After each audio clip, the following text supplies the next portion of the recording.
Hello everyone, myself Amita Saraswat, lecturer Chemistry Department MLV Government College Bhilwara, Rajasthan. Today my topic for BSc first year inorganic chemistry, and in this we will read about द्विध्रुव आघूर्ण या dipole moment.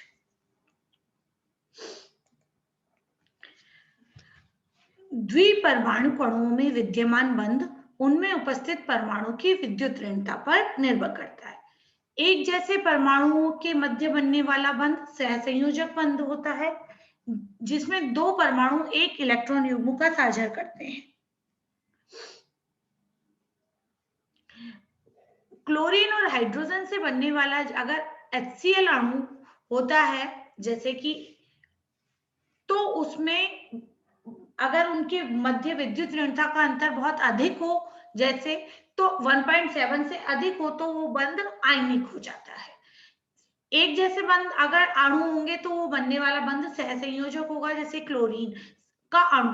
तो Cl और Cl दोनों एक जैसे अणु हैं, इनके बीच में जो परमाणु जो इलेक्ट्रॉन बंध है उसका साझा बराबर होगा, और जो बनने वाला बंध होगा वो पूर्णतः सहसंयोजक होगा। लेकिन अगर हम बात करें HCl, तो वहां पर हाइड्रोजन और क्लोरीन की विद्युत ऋणता में अंतर अधिक है, इसलिए वो बंध में कुछ आंशिक सहसंयोग आयनिक गुण आ जाता है और वो बंध आयनिक प्रवृत्ति का होने लगता है।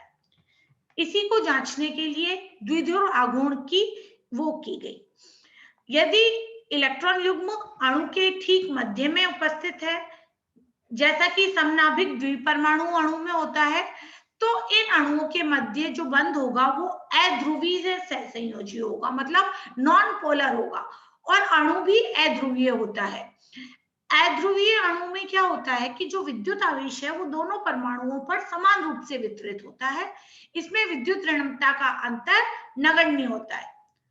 अगर द्विपरमाणु अणु जो है उसमें जो परमाणु है वो विषम नाभिकीय हो और विद्युत ऋणता में अंतर हो, तो जो इलेक्ट्रॉन युग्म है वो अधिक विद्युत ऋणता वाले परमाणु की ओर केंद्रित होगा।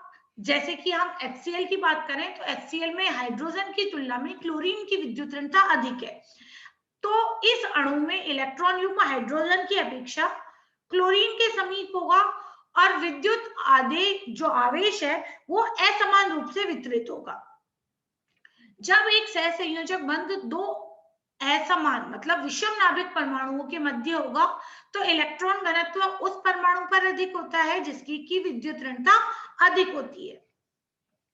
इस प्रकार बनने वाले बंध में जो असमान साझे का इलेक्ट्रॉन युग्म उपस्थित होता है।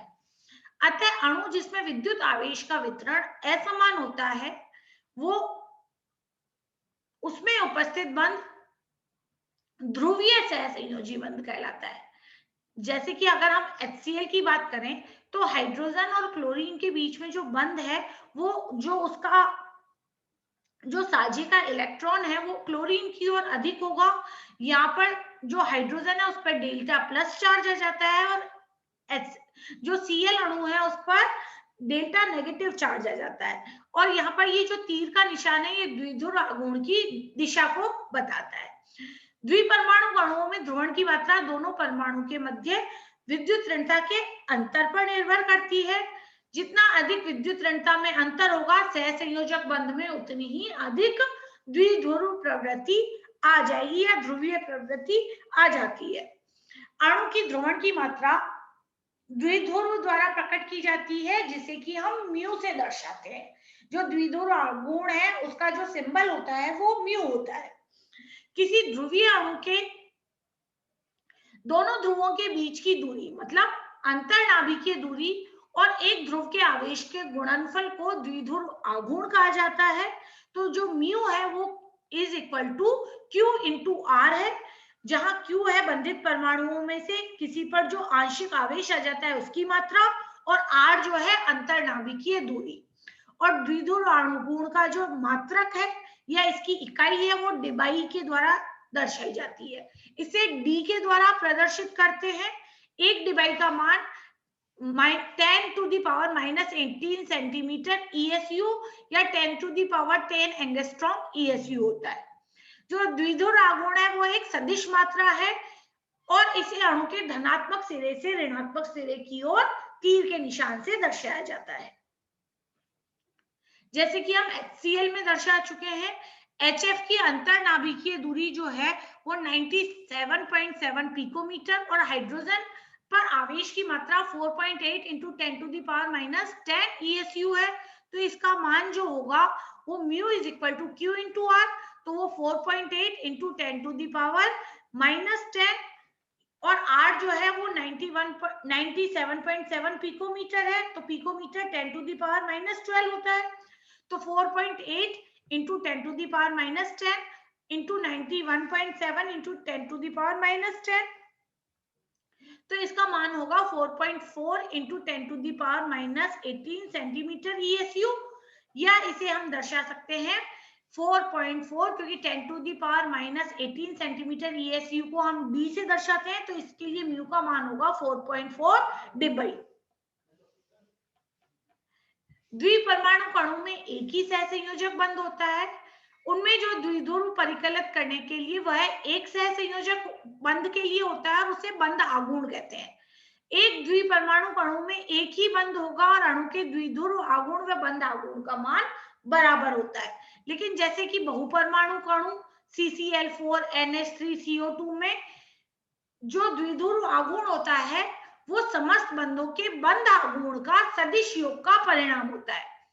इसके लिए हम जैसे कि कार्बन डाइऑक्साइड और CCl4 की बात करते हैं। हम जानते हैं कि कार्बन डाइऑक्साइड जो अणु होता है वो रेखीय होता है। इस अणु में उपस्थित जो ध्रुवीय आघूर्ण है वो देखिएगा इस प्रकार होता है कि C डबल बॉन्ड हो, दोनों और ये प्रभाव बराबर और विपरीत दिशा में होता है। इसीलिए जो इसमें प्रभाव है बंध ध्रुवीय होगा, लेकिन C और पर बंध आघूर्ण समान होगा और विपरीत दिशा में होगा, और ये दोनों जो बल हैं एक दूसरे के प्रभाव को निरस्त कर देते हैं। इसीलिए इसका परिणाम जो द्विध्रुव आघूर्ण होता है वो शून्य होता है। इसी प्रकार जैसे CCl4 में 4 बंध विद्यमान है, चारों बंध अलग, जो बंध आघूर्ण है वो अलग अलग दिशा में होगा, लेकिन जो परिणामतः द्विध्रुव आघूर्ण होगा वो शून्य हो जाता है और पूरा अणु अध्रुवीय होता है। इसी प्रकार की व्याख्या CH4 और BF3 में भी की जा सकती है। अणु में जो ध्रुवता होती है वो परिणामी आघूर्ण से नापी जाती है, जो कि उस अणु का कुल द्विध्रुव आघूर्ण होती है। ठीक है, थैंक यू।